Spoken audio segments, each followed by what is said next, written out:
Well, welcome to the Gathering Greenhouse, a podcast to help us grow together. It is a special day because there's a special edition. And you're wearing a special shirt. I am just regular You're shirt. so colorful. Yes, that is true. Are you like going Does for this the? have any flashbacks Yes. of like what Yeah. 90s? Yeah. Yeah. Yeah, for sure. That is so 1995. I think I owned a shirt like this in the 90s probably. I actually found this at a thrift store and is a J. Crew. I thought Nice. it's a pretty Yeah. you know, I think everyone maybe has their opinions on the 90s styles, but Yeah. some people You think they could- should stay there. You could be like on Beverly Hills 90210 right now. Oh, really? Ooh. I would happily be on that. I mean, I don't really remember that. I probably wasn't allowed to watch it, I never watched it. but I'm sure it's probably tame compared to the stuff that's on Netflix and yeah. things today. Yeah. Yeah, for sure. Or what's the other show? The Saved by the Bell. Oh, Saved by no, this would be a great Saved by the Bell Yeah. shirt. Yeah. Yes. Who would you be on Saved by the Bell? Maybe Screech because he had like curly hair. I don't know. Screech was very annoying though. I probably wouldn't. I'd probably be an extra. I don't think my personality really fit in with. There was just like a lot of like any sitcom. There's extremes of personalities. You know, you got the jock, you got the popular kid, you got the nerd, and I don't know what the women in it were. Well, you got like the girl next door. Okay, Right. that was probably Kelly, Kelly. right? Yeah, And then you've got like the brainiac. the smart one. Yeah, that was the tall one. I don't remember her name. Yeah, and then there And was then you've got like the party, like the not necessarily the who party was girl. Lisa? Who was Lisa? Lisa, she's like the really into the influencers. There weren't influencers then yet, but like she would have like, like read the the magazines, popular stuff. like pop culture person. Okay. Yeah. So I was really into that show. I watched it a lot. Matt's shaking his head too. He was a I fan. did too. Did you watch the college years? I watched parts. They were hard to watch. Yeah, they weren't that Yeah, no. It was bad. It was bad. Okay. Anyway, so stop talking about my shirt. And we'll move on to other important things. I thought that's why it was a special day because you wore your special shirt. No, this is not a special shirt. In my Clearly, mind. it is. It's not. We just spent 5 minutes talking about it. All right. So it's special because it's a special edition today. A special edition. Special edition. Do we have like special music for the special edition? No. Probably not. Like we could like like the news ticker news. Let's say- Doon, to doon, to doon, to doon, to doon, to doon, to doon. Yeah. No, it's special. Matt's over there texting someone right now too, Yep. by the way, just so everybody at home watching. But no, you notice we're not cutting to John, so I don't know how special it is because John's not. John didn't even 2 weeks in a John row. didn't even bother showing up. He has a good reason. We're not. I will we're say not. that. We're not sure John even works at the church anymore. No one has seen him. No, I mean, he was here on Sunday, right. so everybody saw him then. So I guess that means he still works Yeah. here. Yeah. All right. Okay, so I thought we'd play a little game here this Sweet. morning. This is a special edition, so I thought. So the special edition is what? Why is it special? It's our special election edition. When is the election? No, we're coming up? talking about like does God elect saints Oh. or does he what did you think we were talking about? Okay, well, goodbye, everybody. We're doing the rest of the podcast on my own. I did not. That sounds really boring. I mean, it's important. It's important. Don't get me wrong. All the Presbyterians are going to be turning it off. Or they're getting excited. Oh, getting yeah. Yeah, it you're depends right, on which 'cause approach we I'm take. Yeah. Yeah, I don't like to get into that stuff. Yeah. But anyway, no, it's an actual It's the special election edition. because of a special election or regular election. Well, technically it's a regular election, but it's a little. unlike the special election we recently had. So if you're not in Ohio and you're watching this, it's been a weird year. Yeah. So we had a special election in Right. August which to was amend the Constitution. to amend the Constitution so that We couldn't amend we the couldn't Constitution. amend the Constitution now. Yeah. Right. But now we're having another election Yeah. to amend But the this was- Constitution. Right. Yes. But there are other things like, elected officials and important. There's not a lot of elected officials because it's a bit of an off year. Yeah. Right. So you don't. I don't think there's a lot of people running against the people who are. Well, you've got from what I've heard. You got like really local elections, like school board elections, that kind of thing.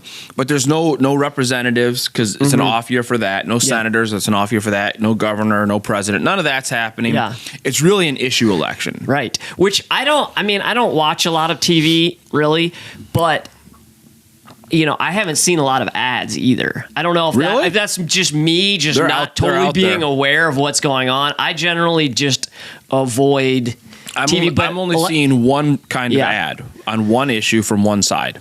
That's all I'm seeing. Okay, and what is that? Well, we'll get to it. Oh, we'll get to it. Okay, good. There's a little cliffhanger there. I like those. Stay tuned. We will answer that question in great detail. Can you say stay tuned if you're not cutting to commercial? Yeah, because just be listening. We're going to get to that. We should have commercials on the podcast. We should. Actually, this podcast is brought to you by Baptism Sunday. If you haven't got your baptism T-shirt, a great way to do that is to get baptized this Sunday at the gathering. No, they are really great shirts. This great shirt, but we should clarify. Right? Don't get baptized just to get the shirt. I mean, if it's going to push you over, if you're on the border and you're not sure, and getting the shirt pushes you over the line, then we're all about that. I also feel like you got baptized and you're kind of like, well, that's it. Now, like, that was cool, but now what's next? Like, your whole life. You get the shirt. Your whole life is what's next. Well, I mean, like what is my eternity? That's kind of worth something. Well, so baptism is just a sign of what you've already done. Right. Right. Yeah, you're not going there and like doing it. We talked a little bit about salvation. But the T-shirt's just a sign of what you've done too. Yeah. But I'm just saying you go out in public, or maybe you're around your friends and family and it's a conversation starter. Yeah. I think that's what's cool about it. I think the T-shirts are great. They are. Do you like the design of them? I do. I like them too. It's kind of simple. Yeah. I may have gone with a different font. Okay. But I'm not I don't know what you call that font. Mm-hmm. Like it's a little bubbly. Yeah. I'm just not a bubbly, do it watery. I'm not a bubbly kind of person. Okay. So. All right. Well, let's get to our game here. All right. I'm not sure. We'll see if you enjoy this. So it's about election stuff. Okay. And we'll just get right into it. It's about presidential elections, though. I know that this is not a presidential election year, but it's hard to escape what's about to come, what's in our future. Okay, I'm going to put it on pause just for a second. We're gonna do a question here. Okay. So, in the comments right now, yeah, if you know who Ethan Allen is, don't Google it. He's not a president, and it's not the furniture. But let's just leave it at that. If you know who Ethan Allen is, tell us in the comments who Ethan Allen, not the furniture guy, right? Tell us who he is. Okay. All right. What if they know another Ethan Allen? Oh, that's cool. Okay. All right. Which president survived an assassination attempt only 69 days into his term? Andrew Jackson. No. Okay. Ronald Reagan. I was going to say I'll give you one other guess on that. Those were both great guesses, but it was Ronald Reagan. Do you have a question about Andrew Jackson later? No. Because this is a funny story. I didn't want to get into him. He's a little bit of a hot topic president in some ways. So a guy tried to assassinate him, right? And he attacked the guy. Yeah. The guy's gun misfired. He had a cane with him. He started beating the guy with his own cane. Rightfully so.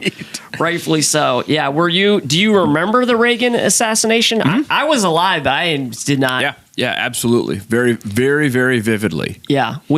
He wasn't wearing any type of bulletproof protection, and then didn't someone else get shot in it and get seriously hurt? Yeah, that's where the Brady bill came from. I thought so. Okay, I think it was James Brady, maybe. Okay, here's a very relevant one. I don't know if you're going to get this because it's a little bit. I don't know. It's a little bit loosely worded. Okay.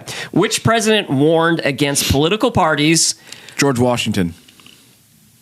I didn't even finish this. Long-term George Washington. Foreign alliances and strict geopolitical divides in his farewell address. George Washington. I'm surprised you know. Yes, you're correct. It's George Washington. spoiler alert, we're still dealing with these kind of things. People do not know what a great president George Washington was. This country would not exist today if he hadn't been the first president. Too true. Yep. Okay. All right. Next question here. Which president served 2 non-consecutive terms? Oh. I'll give you a hint. He was an Ohio president. That doesn't help me at all. It doesn't help you at all? Okay, he's named after an Ohio city, too. Or his last name. That's a lot of hint. They have a football team. What is it? Grover Cleveland? You are correct. Grover Cleveland. If you had said he was named after a Muppet, I might have gotten it faster. Oh, Grover? Right. Okay. I was leaning towards that, but I wasn't 100% sure. Okay. So here's another question, which I was kind of shocked that this was even true. Which president also served as Chief Justice of the Supreme Court? Do you need a hint on this one? Give me a second. Okay. Interesting. Yeah. It's not John Quincy Adams. It is not. Okay, no. give me a hint. Okay, a hint. He's another Ohio president. Yeah. Okay, like close to here. I didn't grow up in Ohio, so I didn't take Ohio history growing up. Well, you've been to to Cincinnati, right? Yeah.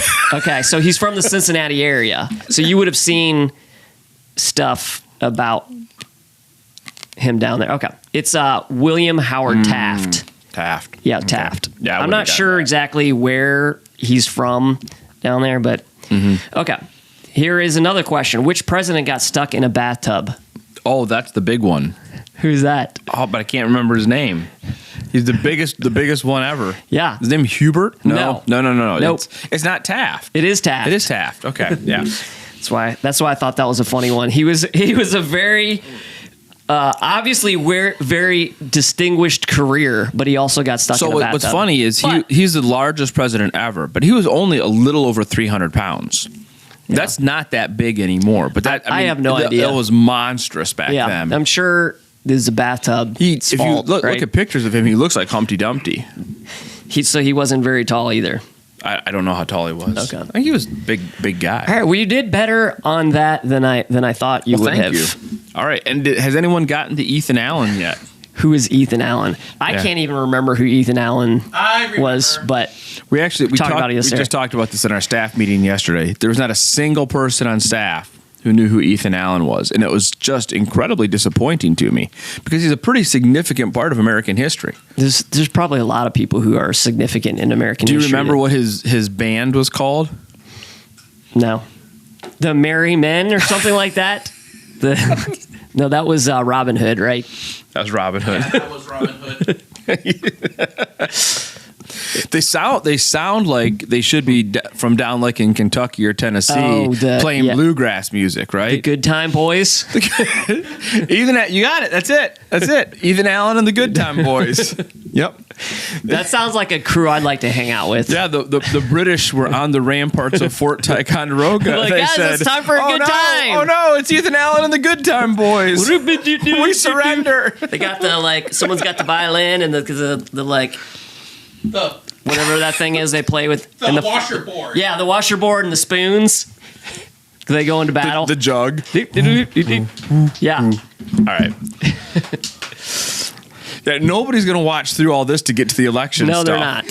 We're gonna have Should we get right into it? We're going to have to cut out the election stuff and have a completely different video for that. All right. Hey, thanks for joining us. We're here for a special edition of the podcast, and we are excited to talk about the election. It's our election edition. Edition. We have elected to do an election edition. We did.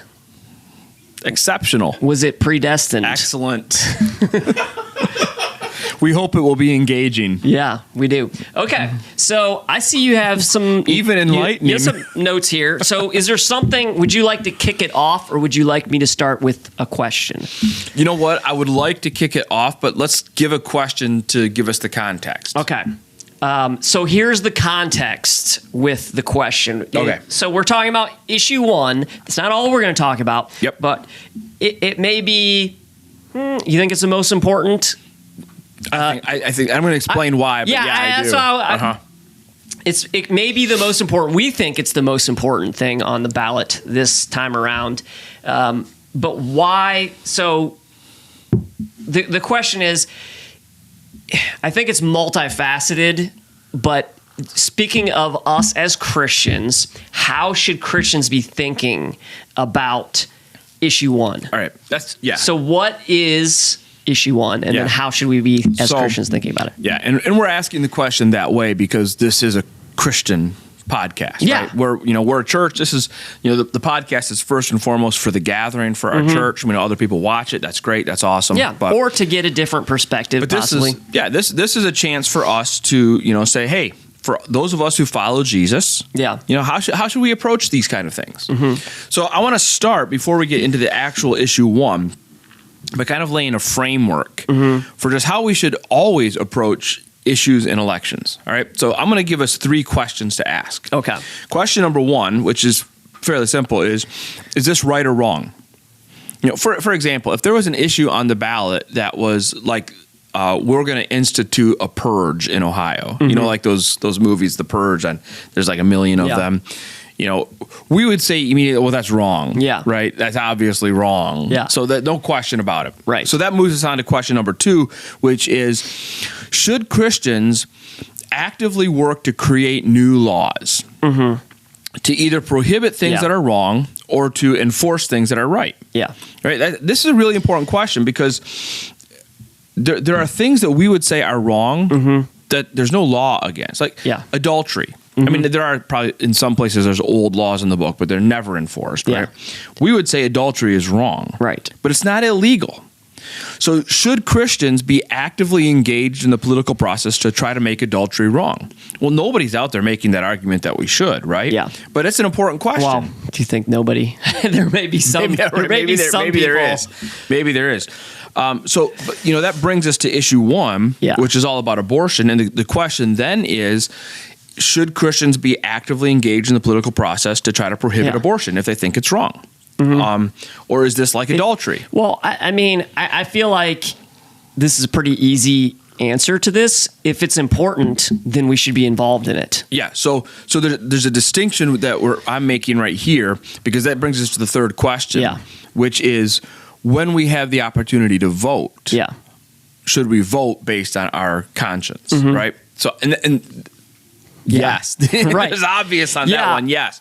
So the question then becomes, all right, so when an issue is up for election, of course Christians should be engaged in that process. Right. But should we always try to, legislate morality? Probably not. Are we talking specifically about issues on the ballot here? Or Right now we are, Okay. Yeah. All right. So, I don't think we should try to legislate to force people to read the Bible every day. I don't think we should do that. Yeah. I don't think we should legislate and try to force people to go to church. Yeah. Even though we would say those are both good things that people should do. Right. I don't think we should legislate that people should pray every day. So we're not going to actively engage the political process to try to enforce every aspect of what we think is right and wrong in society. Yeah. Are we speaking as Christians in general right now? Okay. Yeah. So you're going to have in America. You're going to have extremes on both sides, right? You're going to have extremes that may say we should try to get a Christian president in there. Yeah. And you might have people who say Christians shouldn't vote at all. Yeah. Right. Well, in the last couple of elections, I'm not sure that's been an option. So, right. But I do think that, like you just said, maybe it is okay sometimes for Christians to say, I'm sitting this one out because I don't think there's a viable option on either side. Yeah. And whether we like it or not, we have 2 options when it comes to presidential elections. But let's set that aside so we don't get distracted by it. But the point being this. We should not always engage the political process as Christians to try to get what we think is right or wrong. But there are times that we should. And I think probably abortion is one of those times where we say, hey, you know what? This issue is about people actually being killed and slaughtered. And it's about people who can't speak for themselves. Yeah. And the Bible is really clear on both of those issues, that God values life and God values those who are on the margins, those who can't speak for themselves, those who are oppressed. And babies in the womb who can't speak for themselves, who are being slaughtered, are certainly in the category of oppressed. Yeah. So we should be speaking up for them. So I think it's a good time for Christians to engage the political process. In my lifetime, Roe v. Wade has started and ended. And so that's largely because of Christian and religious engagement in the political process that made that happen. So where we find ourselves now, this is why it's an issue in Ohio in this election, is with Roe v. Wade being struck down, now all the different states are determining for themselves how they're going to handle the abortion issue. Right. And constitutionally, I think that's, for what it's worth, I think that's how it should be. Right. I think that the court got that right. And obviously there are some states already that have made, laws that allow abortion up to the point of birth. I think that's bad. Yeah. And now we get to make a decision. So our question today is, how should Christians vote on issue 1? And if anybody doesn't know what issue 1 is, let me just kind of lay it out. Let's hear what issue 1 is. So there's a couple of pieces to it, right? Yeah. Part number 1 is that, well, I'll just read it. Yeah. Every individual has a right to make and carry out one's own reproductive decisions, including but not limited to decisions on, and then there's a list, and that list includes abortion. So the big picture here is that anybody can choose what they want to do. Right. Now, we'll talk about this in a second. There is an exception tucked into this. Yeah. But I'm going to say it's tucked in deceptively. And this whole constitutional amendment is written deceptively. And I think that matters. And I think that should impact how we think about it and talk about it. Yeah. The other piece of this is that the amendment protects the people who do the abortions. Yeah. So they're saying, a doctor who performs an abortion can't be prosecuted. That's, that's kind of a sideline to it. So I do have a question within here on this, but maybe might be better for you to finish kind of where you're going. Go ahead. Okay. So where did this come from? Was there a political party that put it up? Was it written by individuals who got signatures and then got this issue on the ballot? How did it come to be? That is a great question. Yeah, is it going to answer? I don't have the specifics of it in front of me. But here, just so you know, a great place to go to get kind of bipartisan information on all of these issues. Yeah. It's called Ballotpedia. Okay, and it's kind of like the Wikipedia of the ballot. Yeah. Right. And so you can actually get nonpartisan. They try really hard to give you both sides of the issues, who's for it, who's against it, where did it come from. So I don't have the specifics on this, but basically it's a political organization that they put it together. They wrote it. In reaction to what was going on with the Supreme Court decision. So it's not a surprise that Roe v. Wade got overturned, and then shortly after we get this issue. So here Ohio's a little bit unique in how we got here. We actually there is a law in Ohio on the books right now that prohibits abortion. Because it's always been in the law, but once Roe v. Wade became the law, that law was overridden by Roe v. Wade. Now, we have another law that was passed by our state legislature and signed by our governor.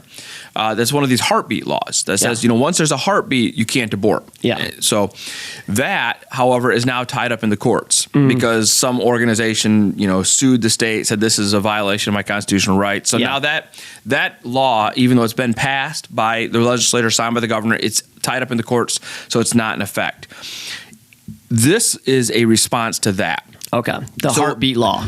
So what's happened here is the reason this is a constitutional amendment is because they want it to override the heartbeat law. Yeah. So then no matter what the courts decide on the heartbeat law, this overrides that because it's a constitutional amendment. So that's why we're voting on it. Yeah. It seems kind of like common sense. Maybe that's not a thing that we have anymore, but it seems like a common sense that once there's a heartbeat, there's life. It just seems that way. And once the baby is born and into life and has a heartbeat, there's all kinds of rules and laws and protections that go with that. Yeah, you can't kill a 2-day-old. Yeah. Right? Yeah, that there's plenty of people in jail because of people who harm a child, whether intentional or not, and they're in prison because of it. Yeah. We could probably spend a whole podcast episode talking about that philosophical just complete miss on Yeah. the fact that baby's a life, therefore we shouldn't kill it. Yeah. But if you say that in an argument with Yeah. someone, they'll completely blow past it and say, yes, but it's a woman's right to choose. Yeah. But that we don't apply that way of thinking to anything else in life, right? Yeah. Like, okay, so I'm driving along and somebody crashes into my car. Yeah. So I want to kill them. Can I kill them? I mean, isn't it my right to choose because they've done this to my car? Isn't that Yeah. my right? Like, I want to kill them. Yeah. I can't do that. No. Right? We don't kill just because we have the right to our own stuff. Yeah. Yeah. All right. Yep. But that's not what I want to talk about today. Yes. So I want to talk about the actual issue and kind of walk through maybe some misunderstandings about it, because I think it's important that everybody understand what this actually is and what the dangers of it are. Okay. Because I do think it goes beyond abortion and creates some really dangerous pathways that we can go down. Now sometimes people say, oh, you're doing the whole, slippery slope fallacy, which is a logical fallacy. Right. You can't use the slippery slope to prove a point. It doesn't, logically, that's not appropriate. Yeah. However, that doesn't mean we don't ever go down a slippery slope. Yeah. Right. I'm going to really kind of just take this right off the rails now. Okay. Right. I don't remember, maybe 8 years ago, the Supreme Court ruled in Obergefell, right, which made it illegal for anybody to. Let's see. It made it legal for gay marriage. I don't remember the exact what Obergefell did. The point is, we went from there to today. We've got 4-year-olds who don't know what gender they are. Mm-hmm. That's a slippery slope. Yeah. And it's real, and it happened. We saw it happen. So slippery slopes do happen. You can't predict and say, well, this is going to happen. But I would say this. When you're reading a law or a constitutional amendment, and it is written in intentionally vague and misleading language, then you need to ask yourself, what is it that they're hoping to do down the road with this that they're leaving open, right? Because you could write an amendment like this that was very specific, right? Like, go back to the first phrase. It says every individual has the right to make and carry out one's own reproductive decisions, including but not limited to decisions on contraception, fertility treatment, continuing one's own pregnancy, miscarriage, care, and abortion. Okay? Now, they could have just wrote that to say every individual has a right to make and carry out an abortion. And then we would know exactly what they're trying to do, right? There'd be no question. Okay, this is about abortion.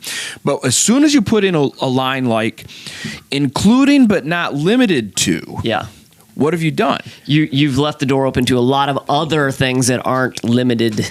Anything that you can qualify as a reproductive decision now is protected by this. And it begins with every individual. Which means, and you see the signs on that say protect parents' rights. This is why it says that. Because essentially this constitutional amendment opens the door for kids, young kids, to go to their school counselors and say, I want to have a sex change. And the school counselors will say, all right, let's do it. We're not going to tell the parents. We're going to go behind their back. We're going to take kids away from their parents because that individual has a right to a reproductive decision. And as we'll see in a minute, the standard is going to be set by the opinions of individuals, not by science. All right, so we'll keep going on that. So you read down the issue a little bit further, and there's this exception, and this is where they're trying to deceive you. Okay, this is where they're trying to trick you, because written into this is this line: however, abortion may be prohibited after fetal viability. So if somebody says to you, "Hey, look, they're after a heartbeat." Yeah, they're not trying to make it available up until birth. They're okay with it being at any prohibited. Point. Yeah, they're saying no, it may be prohibited. Yeah. So they're saying, look, if this constitutional amendment passed, Ohio can still pass a law. Oh, okay. They can still pass a heartbeat law. And that's the argument. But there's a trick. Yeah. They're misleading you and they're lying to you, because that same paragraph goes on. But, and anytime you have a statement and then the word but, it's like, okay, now there's something different. But in no case may such an abortion be prohibited if in the professional judgment of the pregnant patient's treating physician, it is necessary to protect the pregnant patient's life or health. A couple words. Or health. Yes. But wait, we'll get to that, because that is huge. Yeah, it is. But first of all, it's in the professional judgment of the physician. Oh, great. So essentially what this means is their call. You can pass a law to prohibit abortion if you want. But it's up to the physician. If the doctor says, no, you need this, then it can go. So all you have to do is go out and find one doctor somewhere. And do you think they're out there? There's plenty of them, I'm sure. One doctor somewhere who will say, yeah, you need this. And it says to protect the pregnant patient's life or health. Now, two observations on this. Number one, we've completely lost the language of in cases of rape and incest. Mm-hmm. That used to be a big deal, right? We just thrown that away, right? Yeah. That's not even part of the argument anymore. Now it's just, yeah, if the doctor says so, right? And it's not to protect the patient's life, it's or health. And what does health mean? It means a lot of things. Well, it could be physical health. It could be mental health, emotional health, financial health. I mean, all you need is a doctor to say, this is going to be bad for your health to have this baby. And even if you're a day from delivery, you can have an abortion still. And this makes it impossible for the state to pass laws against that. So, all right. Anyway, last thing, and we'll move on. Again, that whole professional judgment thing, but this is defining fetal viability, right? Mm-hmm. Because it says you can make a law against that prohibits if the fetus is viable. Fetal viability means you would think here for the party that believes in science, right? Yeah. That we're going to get some kind of a scientific definition. I'm gonna be honest. That is the most. It's very ironic to me. Yeah, too. It is. That whole concept of right. that. Like if you say to me, give me a scientific definition of fetal viability. A heartbeat. A heart. Okay, maybe that's not even viable. Like maybe, but right. Like okay. Well, if you have a heartbeat, then you have a body that is pumping blood through it. Yes, you at least have something like this is scientific. Yeah. Brain activity. Yeah. Right. Movement. Yeah. A lot of things you could say. You could even go way further in the pregnancy and say the ability to exist outside of the womb, or like developed lungs. Yeah. All these things you could go with. It'd be like, this is a scientific definition of fetal viability. Yeah. That's not what we go with. Fetal viability means the point in a pregnancy when, in the professional judgment of the pregnant patient's treating physician. Mm-hmm. So again, just go find a doctor who says what you want, and whatever their opinion is, they decide. Yeah. The fetus has a significant likelihood of survival outside the uterus with reasonable measures. And then here's the last line. This is determined on a case-by-case basis. Right. In other words, what that means is if one doctor says fetal viability is here, and another doctor says fetal viability is here, they both get to be right. Yeah. So no one can ever standard. go back to the courts and say, look, these, like you got 10 out of 11 doctors say this is fetal viability. That means nothing. As long as there's one, they get to pick. So again, what we're essentially just doing is saying, you just got to find a doctor who will say what you want to say, and then you can kill your baby. And you can. So the reason we're diving into the weeds on this is we want people to understand this issue is being written in an intentionally deceptive way. Yeah. It's using vague and misleading language, and it's right to assume when something is written that way that there is more to the agenda. Mm-hmm. Yeah. And so even if you are a pro-choice person, mm-hmm. right? I'm making an appeal to pro-choice people. Even if you're a pro-choice person, this is not the issue to fight for. Yeah. Vote no on this, and let's rewrite something that actually reflects your belief. Because if you don't want 4-year-old kids running to school counselors to have sex change surgeries, then don't vote for this. Definitive. There you go. So. Any more on that? Because I do have a question here. Okay, because I just feel like, with this is about abortion. This is about a law. It's very much black and white the way it is written, right? Mm-hmm. That's how laws work. You either are obeying the law or you're not obeying the law, right? Right. So could we talk for 1 second just about people who've gone through these kind of things and how this, do we have anything to say to people who maybe have had that in the past, or, women who may even struggle with this concept of like, what is the reality of that part of it? Sure. Yeah. Like where is the Christian answer and support for those things? Because I guess I want to make sure we address that side some. So I know this is about the law, and we're really not necessarily getting into that part of it. So there's two pieces to that. I think one is what about the woman who is pregnant right now and is absolutely terrified about what that means for her, and the other is what about the woman who has had an abortion in the past and is feeling guilt and judgment and all of that stuff. So let's start with the second. Yeah. So, there are a lot of women in our world who have had abortions. Yeah. And I've said this many times before. That's a decision I don't think anybody makes easily. Right. I think it's one of the most difficult decisions any woman ever has to make. And I think it's a horrific place to be. And you feel for them. I mean, you do feel for them of what they may be going through. Yeah, absolutely. I can't imagine all that goes into that because I'm not them. Yeah. And yet I know from conversations, from listening to people, from reading the research, that this is a really, really difficult thing to walk through. And generally speaking, women who have had to make this choice for whatever reason, and they come to that choice, they often wrestle with that for the rest of their life. And that's heartbreaking. Yeah. That makes me sad. I feel awful that they have to carry that burden. And I would say here is where we say, look, Jesus' way of doing things was to say, hey, you're forgiven, right? And hey, my grace covers this. Yeah. And the woman who was caught in adultery, I think maybe this is a great illustration. He said to everybody around her, let him who is without sin cast the first stone. Right. I think we take that seriously. Yeah. So we're not here to cast stones. We're here to say we want to protect babies going forward. And we want to love and show grace and show mercy and provide for women who are in a difficult place because of these hard decisions. So this is not a fight against women. This is a fight against. This is a fight for women. Right. Because and again, I don't want to go too far down. Anytime you start to go down here's what the research says, here's the truth, then everybody says, well, there's no grace or mercy there. But I'm going to, because the reality is abortion harms women. That women who have abortions, they have to wrestle with that the rest of their life. It's not good for them.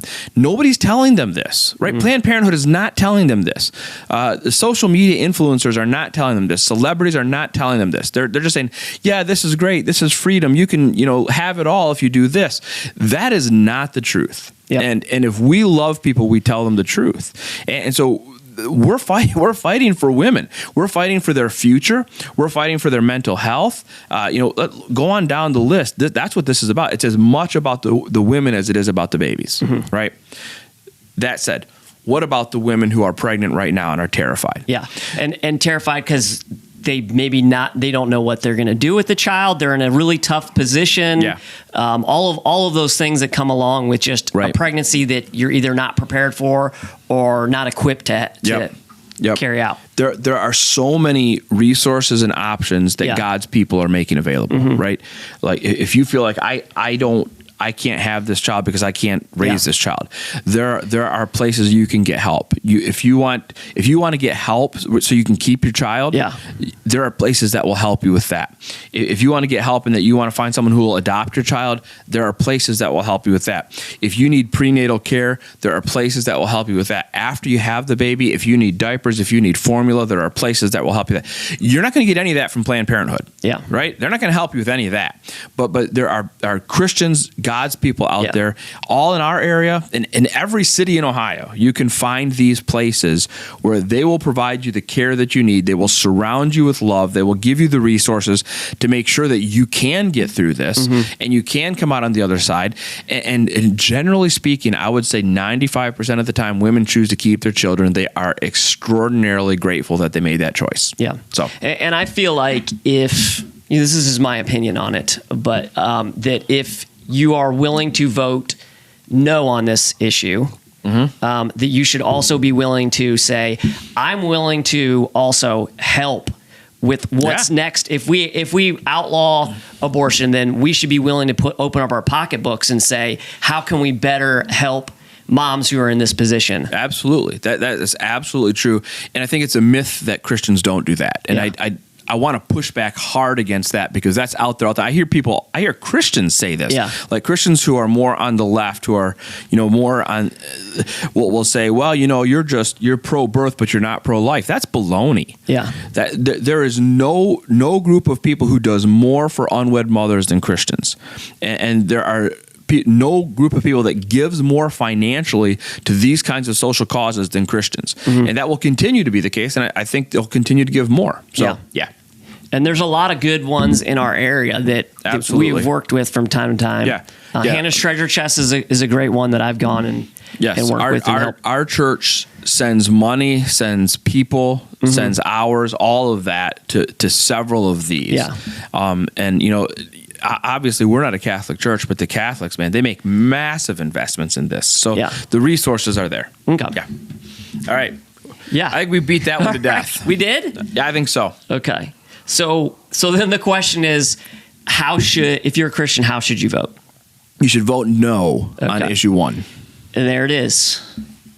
All right. So are you ready to move on to question number 2? Okay. I'm ready to move All right. on. Making sure. So what is issue 2, specifically in Ohio, and how should Christians be thinking about it? All right. So we're not going to spend. Do you have paper? I do. Oh, you do? This is issue 2. Okay.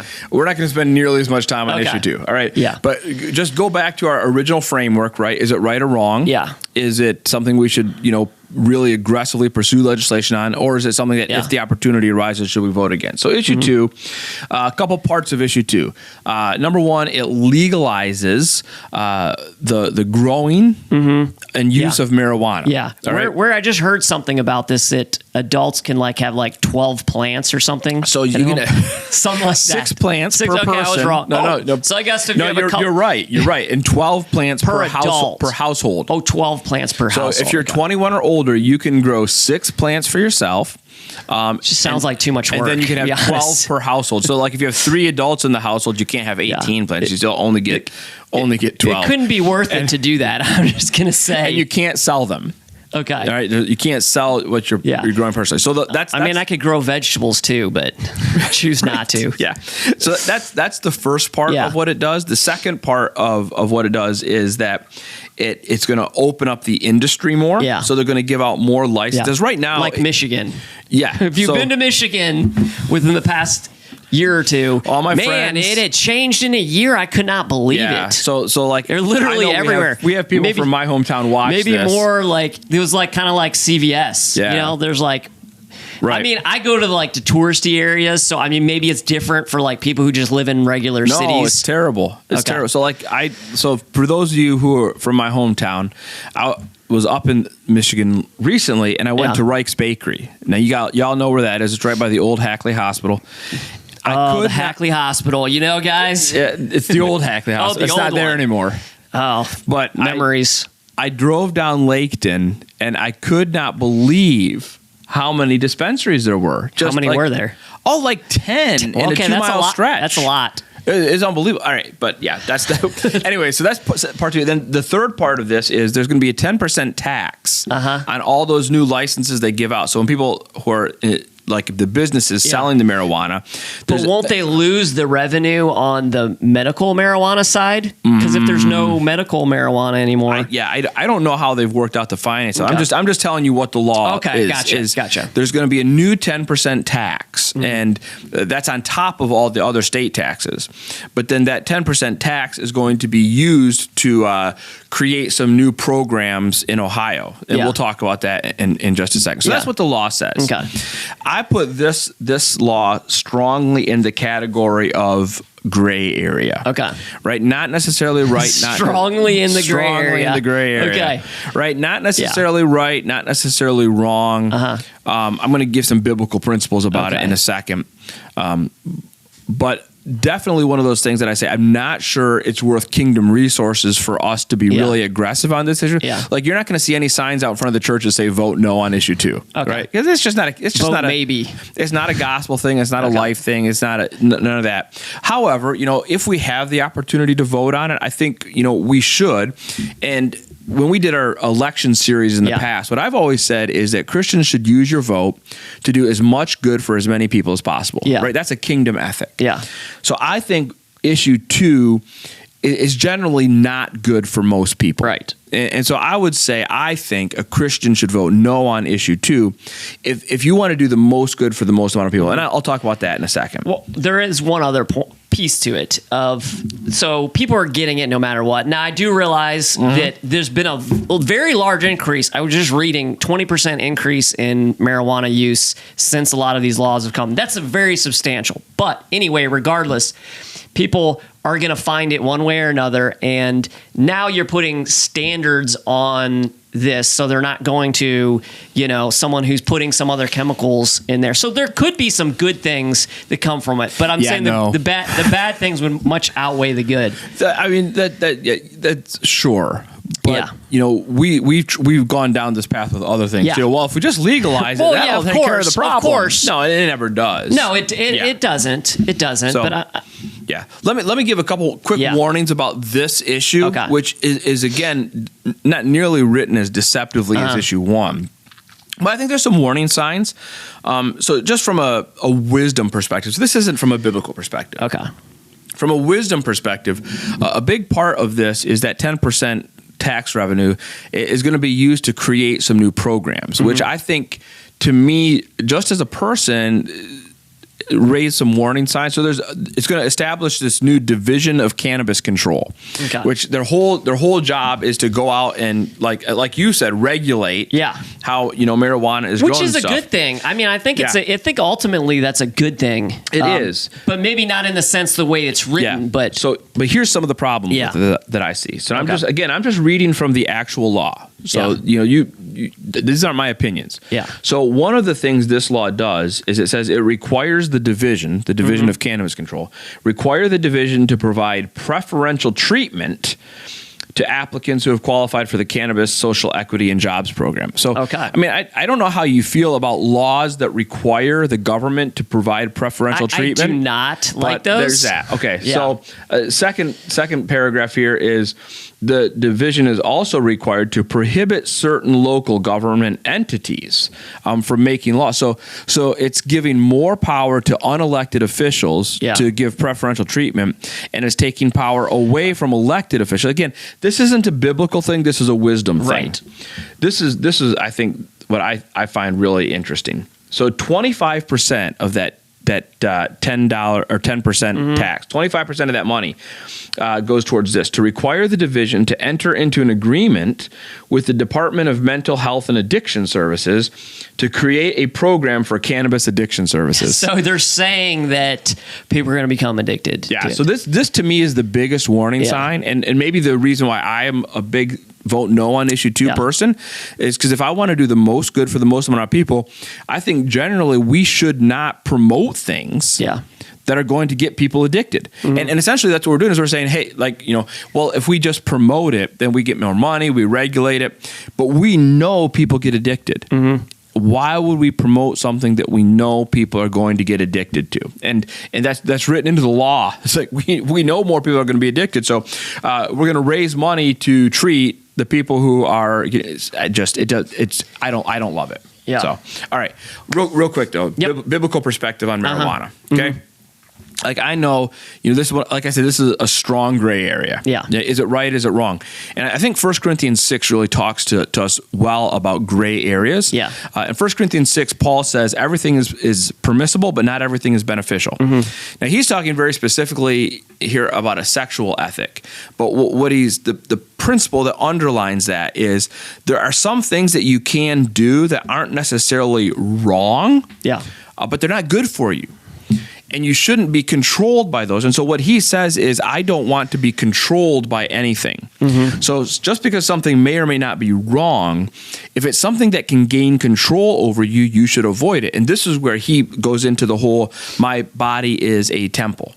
Right. Yeah. And so I don't want to, use my body in a way that I'm going to be controlled. Now, this can very much be applied to a lot of other things, right? How we eat. Yeah. This applies there. Whether or not we exercise, if we never get off the couch because we're always binge watching things, how much we drink. I think generationally, each generation in America drinks more. Like your generation drinks a lot more than my generation. And the Gen Z, as they come of age, are going to drink even more. And I think we're getting to a point where it really can be unhealthy. And people are controlled by that. Proverbs 20 talks about this. It says strong drink is a brawl, beer is a brawler, strong drink is a mocker, or something like that. The idea being that whenever something inhibits my ability to control myself, this isn't good for me. And I think when I lose self-control, now I no longer have the fruit of the Spirit, right? Yeah. Self-control is me having enough control over myself so that I can allow the Spirit to control me. And any substance that takes that away from me is not good for me. So to bring it all the way back to marijuana then, marijuana is a mind-altering substance. And when I am controlled by cannabis, I am not controlled by myself and I'm not controlled by the Spirit. And I think that's a really strong thing for Christians to be warned about. One last verse, 1 Peter 5:8, obviously my favorite book in the Bible, be sober-minded, right? I'm not sure that marijuana is something that leads to us being sober-minded, and the more we use it, the less sober-minded we become. We won't go into studies today because I don't think the research is really in yet. It's not. There's so much we're learning. Well, because I think that it was illegal for so long. Right. It's hard to study, but I'll point to two things. I think that as marijuana usage increases, we're also seeing an incredible increase of mental health issues. I don't think we should just brush that under the rug. And as marijuana usage increases, I think we're also seeing a massive increase in joblessness. People who are refusing to enter the workforce or are leaving the workforce that shouldn't otherwise. I don't think we should brush that under the rug. I think those are two really significant impacts of the increased use of marijuana in our society. So again, to wrap it all up, as a Christian, use your vote to do as much good for as many people as possible. That applies to issue 1 and issue 2. Yeah. It's good for babies for us to vote no on issue 1, and it's good for all of us to vote no on issue 2. So there we go. And there we have our special election edition. I don't even know what the other issues are or if there are any. So I can't say vote. There's a Parks one. I can't say vote no on everything. Well, that's only if you live in Centerville. Right. Yeah. I don't live in Centerville. Yeah, I think we have something about like emergency vehicles and stuff. Springboro has a 0.5 salary tax. What do they call that? Income tax. Oh, really? They have a 0.5. It's not an increase, people. We were told by the city that it's just a renewal of the 1.5, which is very low for the area. Yeah. So, all right. So if you like what you're getting in Springboro, just vote yes. You should like what you're getting in Springboro. I guess. I don't know. All right. But on issue 1, vote no. On issue 2, gray area. So Steve's not willing to say no because he wants it. Well, you just said it was a gray area, didn't you? I did. Okay. I guess you and your colored shirt, you like to just like light it up every so often. I do not. But okay. Are we done now? We are done. So thanks for joining us. I hope you got something positive out of this today, and I hope that you're better informed because of it. So get out and vote. Yep. Vote no on 1. All right. Thanks.